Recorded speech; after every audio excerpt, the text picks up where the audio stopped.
कोटि कोटि प्रणाम गुरुजी, आपके चरणों में इस दासी का। हाँ मैया।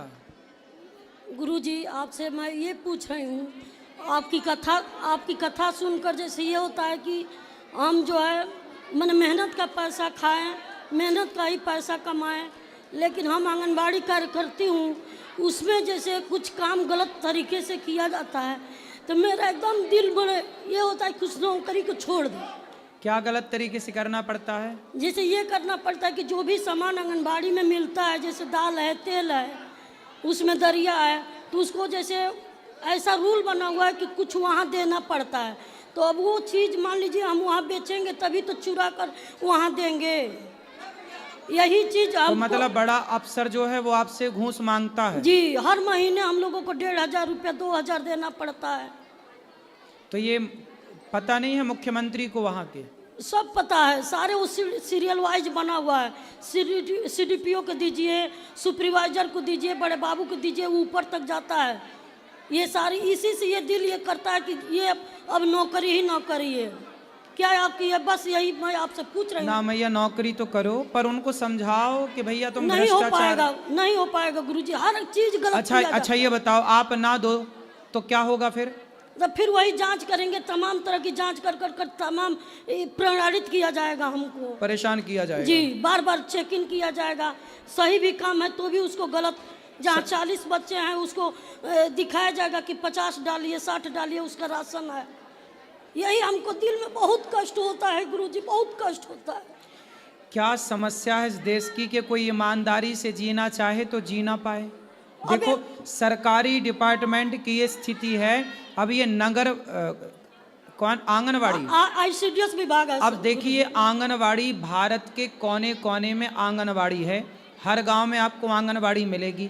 जरा सोचिए कि आंगनवाड़ी जैसे छोटे से कार्य में भी इतना भ्रष्टाचार है। ये बहन आंगनवाड़ी की कार्यकर्ता हैं।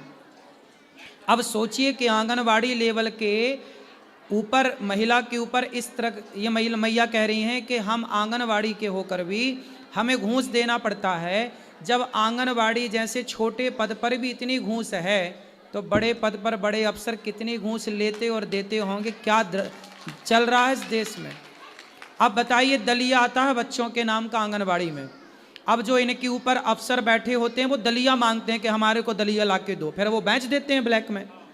मतलब आदमी, छोटे छोटे बच्चे आंगनवाड़ी में ना, 2 साल का बच्चा, 3 साल का बच्चा, 4 साल का बच्चा, ये बच्चे जाते हैं, 1 साल का बच्चा भी जाता है।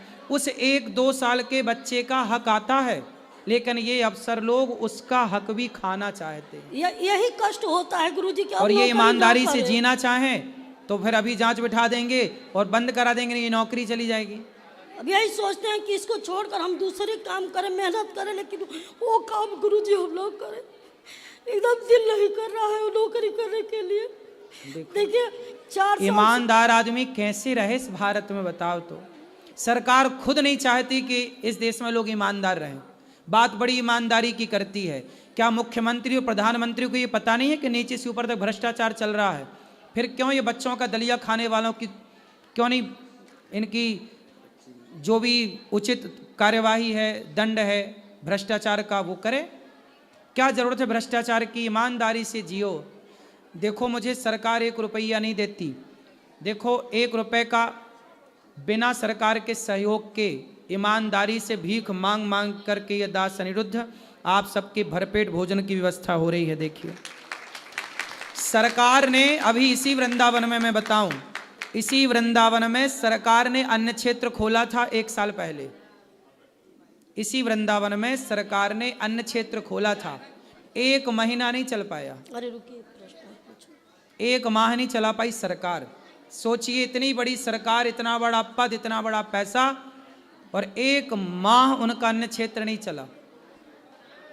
और चला भी जितने दिन तो चावल कैसा, दाल कैसी, पता ही नहीं, दाल का पानी पानी।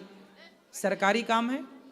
देखिए, सरकार इतना बड़ा शासन करती हुए इतना सा काम ना कर पाई, लेकिन इतना सा अनिरुद्धाचार्य, इतना सा सरकार के आगे तो कण हो ना, फिर भी देखो वर्षों से सेवाएं चल रही हैं कि नहीं। मैया, ईमानदारी से जीना ही पड़ता है, आपको जीना है ईमानदारी से। आप मना करो सबको, बोले हम बेईमानी नहीं करेंगे, बच्चों का हक नहीं देंगे आप। गुरुजी बस मैं आपके दीक्षा ली हूँ, 1 हफ्ते से यहाँ आई हूँ, पोथी पाठ करवाई हूँ। 100 रुपये डेली अपने दुकान से निकालती थी, जिसको जुगाड़ कर कर यहाँ लाकर पोथी पाठ करवाई हूँ। सुनती थी टीवी में तो आकर करवाई हूँ।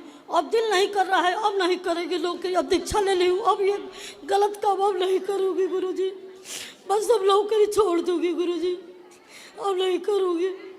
कितना मिलता है नौकरी में? 7,500 गुरुजी महीने का। जी। तो आप भी कुछ गलत तरीके से बचाती थी पैसा? नहीं, दुकान है गुरुजी घर पर, काय की? किराने की दुकान है, जनरल स्टोर की। तो किराने की दुकान से आपका गुजारा हो जाएगा? हो जाएगा गुरुजी, हम उसी में और मेहनत करेंगे। ठीक है। अब उसको बस आपका आशीर्वाद चाहिए गुरुजी। आपसे एक प्रश्न और पूछ रही हूँ कि जैसे दीक्षा ली हूँ तो जो 11 माला आप कह रहे हैं करने के लिए, तो अगर मान लीजिए हम ना उसको सुबह कर पाए, कोई बात नहीं, दोपहर को शाम को चलते फिरते श्रीमन्नारायण। आप तो ये कह देना कि ये दुकान भगवान श्रीमन्नारायण की है, करती हूँ गुरुजी, हम उनकी करती नौकरानी हूँ। जैसे अभी तक तुमने आंगनबाड़ी में सरकार की नौकर बन के काम की हो, जी। अब भगवान की नौकर बन के काम करना। जी गुरुजी, जी गुरुजी, कोटि कोटि प्रणाम गुरुजी आपके चरणों में। खुश रहिए।